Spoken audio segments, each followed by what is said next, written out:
आगे बता रहे हैं। अभी युक्ति का ही मैंने जोड़ा है। देखो, मैंने किसी व्यक्ति विशेष का नाम नहीं लिया, क्योंकि व्यक्ति विशेष का नाम यहाँ भी बताया नहीं गया। स्टार्टिंग में उन्होंने शुरुआत में जरूर बता दिया, जहाँ नाम आएगा वहाँ पता चलेगा ये युक्ति है कौन। आगे कह रहा है, संतापों को विपुल बढ़ता देख के दुखिता यो, धीरे बोली सदुख उससे श्रीमती राधिका यो। अब यहाँ व्यक्ति विशेष का नाम आ गया, तो अब युक्ति ना लगा करके यहाँ व्यक्ति विशेष का नाम हम जाहिर करेंगे।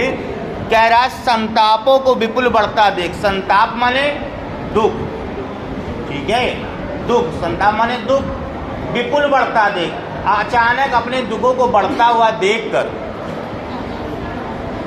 के दुखिता हो और दुखी होकर, दुख को बढ़ता हुआ देख दुखिता हो और दुखी होकर के धीरे बोली, बड़े धीरे से बोली, सा दुख, दुख के साथ में श्रीमती राधिका यो यानी राधा रानी जी।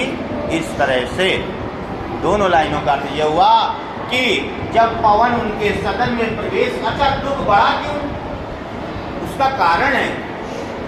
अगर आप बहुत दुखी हैं, और अधिकतर ये होता होगा गर्ल्स के साथ में, आप लोग के साथ होता, आप बहुत दुखी हैं, रोना चाहते हैं लेकिन रो नहीं पाते हैं, लेकिन उसी समय आकर के क्यों ये कह दे कि भाई तुम्हारे दुख का कारण क्या है, मम्मी ने डांटा है, और कारण अगर मम्मी हुई तो आपके आंसू निकल आएंगे। ऐसा ऑब्जर्व करना, मतलब अगर जो आपका कारण है दुख का, अगर वो कारण किसी ने कह दिया क्या ऐसा हुआ है, तो आंसू निकल आएंगे, क्योंकि वो रुका हुआ है। अब यहाँ कारण क्या है, यहाँ कारण है वियोग का। अब वियोग का कारण, वियोग के पहले यानी होता है प्रेम, और प्रेम का एक बहुत सुंदर सा प्रतीक है पुष्प।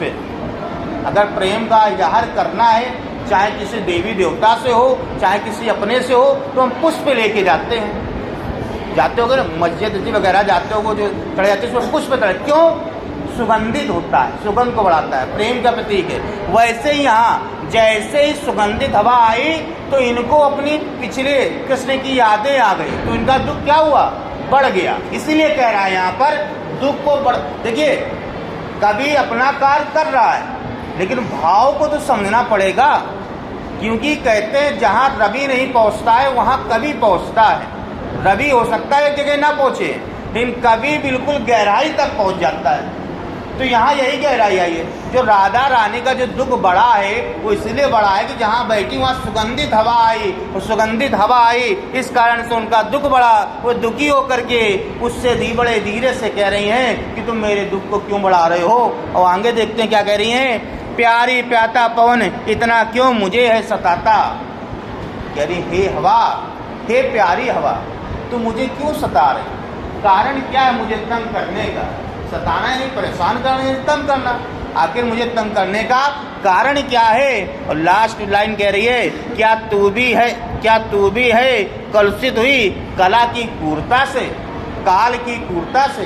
काल का होता है समय, क्या तुम भी जिस प्रकार से ये काल यानी ये समय मुझ पर क्रूरता कर रहा है, मुझ पर क्या कर रहा है, दुर्व्यवहार कर रहा है। क्रूरता का मतलब होता है गलत व्यवहार करना, वही तो हुआ क्रूर व्यक्ति यानी गलत करना। क्या तुम भी उसी काल से ग्रसित हो गई हो, क्या काल ने भी तुमको अपने वश में कर लिया है, जो कि जैसे काल मुझे परेशान कर रहा है, गलत कर रहा है, वैसे तुम भी मेरे साथ गलत कर रही हो। अगर चारों लाइनों का अर्थ समझा जाए तो ये सारांश निकल के आएगा कि अपने दुखों को बढ़ता हुआ देख करके वे और भी दुखी होती हैं, और राधा रानी उस दुख को सहन ना कर पाई। तब उन्होंने धीरे से कहा कि हे पवन, तुम मुझको क्यों इतना सता रही हो, क्या इस काल के तहत तुमने भी, क्या इस काल ने तुमको भी अपने वश में कर लिया है, क्योंकि ये भी मुझको सता रहा है और तुम भी मुझको सता रही हो।